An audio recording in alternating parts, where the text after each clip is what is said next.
Ask मुफ्ती तारिक मसूद।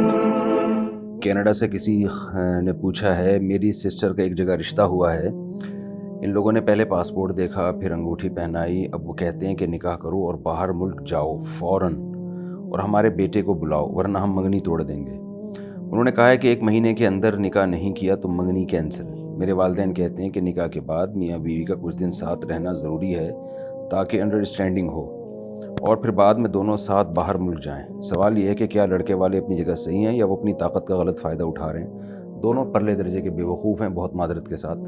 वजह उसकी ये कि उनका ये कहना कि लड़की को बाहर भेजो और वो लड़के को बुलाए, तो ये तो निकाह की बेस ही ठीक मालूम नहीं हो रही है।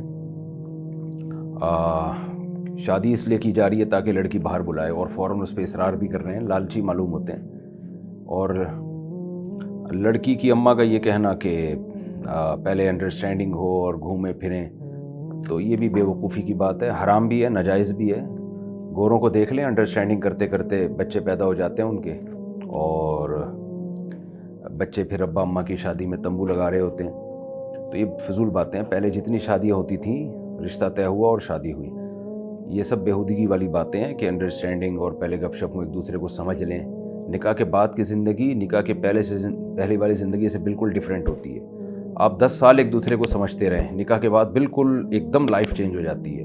वो पहला समझा हुआ बाद में काम नहीं आता है, खूब समझ लें।